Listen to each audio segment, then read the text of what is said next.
Existe uma ordem correta de você tomar decisões em renda fixa para montar a sua carteira de forma eficiente. E hoje a gente vai falar exatamente sobre isso. Vamos lá?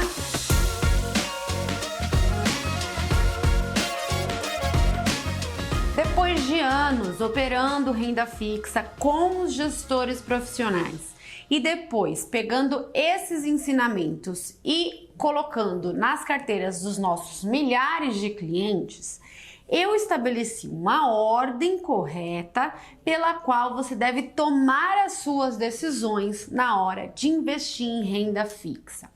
Essa ordem é muito importante para você não acabar tomando a decisão errada.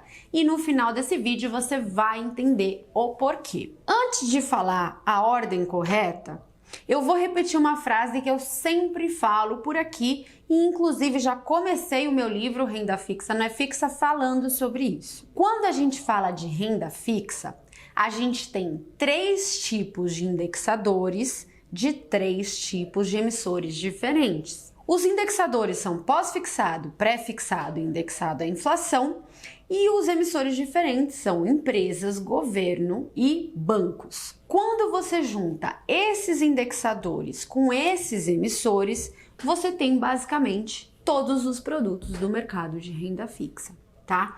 Todos os produtos são uma combinação de indexadores com emissores. A partir daí, como é que eu vou escolher então, já que tem tantas combinações possíveis entre eles, qual que é o melhor, quando, enfim? Tem que seguir uma certa ordem, tá?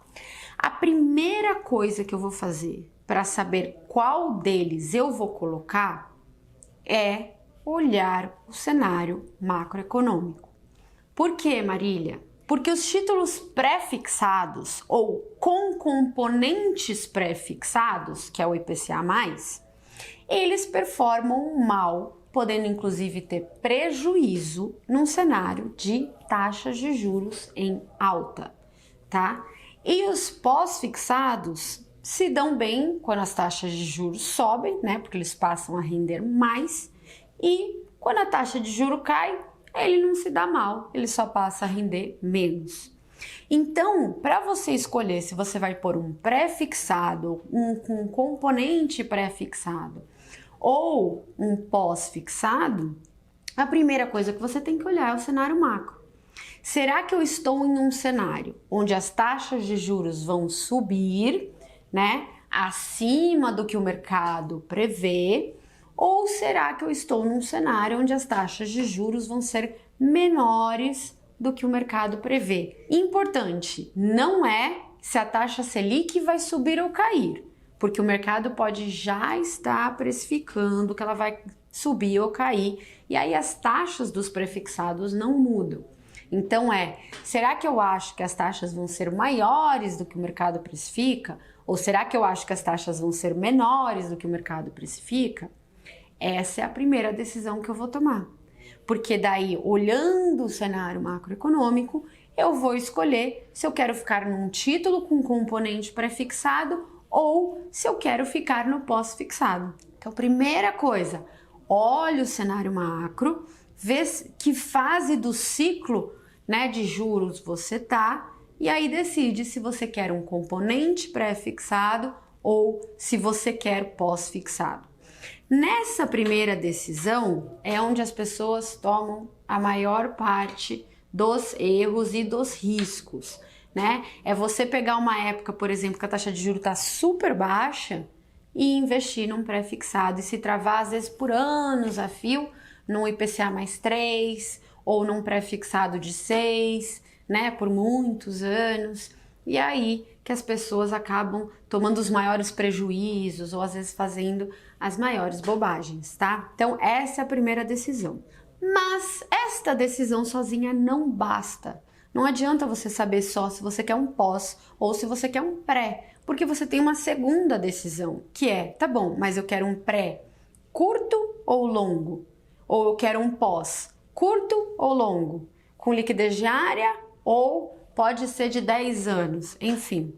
E para eu tomar essa decisão, eu também tenho que olhar o cenário macro. Quando as taxas de juros do mercado caem, num cenário, por exemplo, de queda da inflação, de queda da Selic, não necessariamente as taxas de juros caem de forma paralela, ou seja, o curto cai igual ao longo. Não.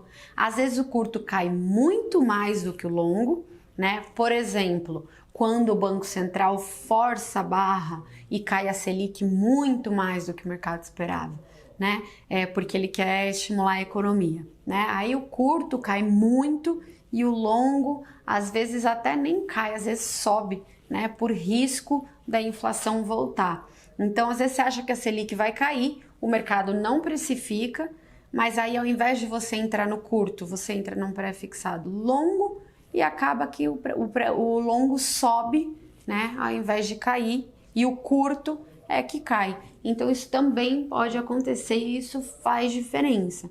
Então eu acho que a gente vai ter um ciclo de queda da Selic que não está precificado, beleza, mas o Banco Central neste ciclo vai adotar uma posição mais rock ou mais dove, ou seja, ele vai cair a taxa de juro rápido, né, mais intenso que o mercado esperava, tomando uma decisão mais dove, ou ele vai segurar por muito mais tempo o juro alto, né, vai demorar e na dúvida vai até subir, enfim, que beneficia mais o longo prazo, tá? Então, isso também depende do cenário macroeconômico. Quanto à liquidez, por exemplo, dos pós-fixados, também depende. Se você acha que o ciclo de alta da Selic vai durar muitos anos, vai durar 2, 3 anos, né? A gente está agora num ciclo intenso aí, porque a gente subiu a Selic desde 2021, aí caiu um pouco, agora já está subindo de novo, então é muito tempo de Selic alta.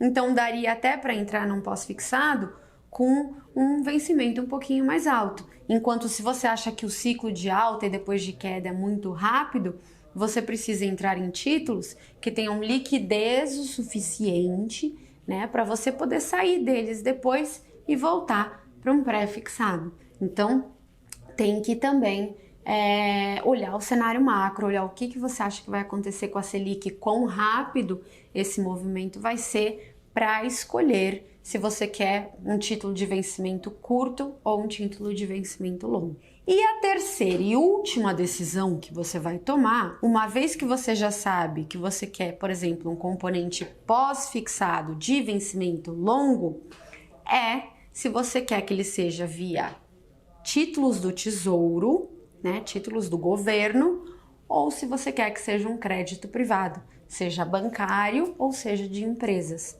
Por que essa é a última decisão, Marília? Porque os créditos bancários geralmente são de curto prazo e não tem marcação a mercado. Então, se eu quero pegar um movimento de queda das taxas de mercado para ganhar com marcação a mercado, eu não posso investir num título bancário. E aí, se eu tomei a decisão primeira de investir num título bancário, eu já não consigo fazer marcação a mercado, né? Então, já errei aí na minha tomada de decisão, tá? Então, os títulos bancários não têm marcação a mercado e geralmente são de curtíssimo prazo. Os títulos do governo têm liquidez diária, então se eu vou fazer uma marcação a mercado que dependa de oportunismo, que tem que ser rápida, que daqui a 6 meses ou um ano eu já quero sair, eu vou para títulos do Tesouro Direto que tem liquidez diária.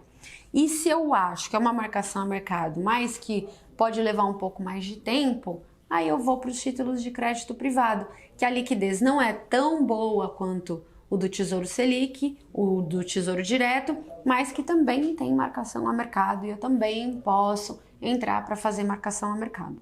Então, essas decisões, elas têm que ter exatamente essa sequência, tá? E essa sequência tem várias consequências, como eu falei aqui para vocês. Ah, Marília, achei essa sequência um pouco complicada, quero entender mais sobre isso. Beleza. O que eu pensei? Vamos fazer uma live no Instagram ou até aqui no YouTube também, para se aprofundar mais sobre esse tema. Então, colocar alguns cenários macros que pode acontecer, e aí nesse cenário qual título eu escolheria e por quê, né? Qual vencimento, curto, longo, para vocês saberem a diferença de um e de outro. E aí, quando usar crédito privado, quando não usar. Então, eu vou fazer uma live totalmente gratuita, tá? Sobre esse tema. E aí, se você quiser participar, vou deixar um link aqui embaixo. Você se inscreve nesse link, quando tiver uma data e um horário para a live, você vai ser o primeiro a ficar sabendo, tá? Então, o link tá aqui embaixo, se inscreve se você se interessou sobre o assunto e você quer dominar esses 3 passos para montar a sua carteira de renda fixa. E é isso, pessoal. Muito obrigada a todos e até a semana que vem.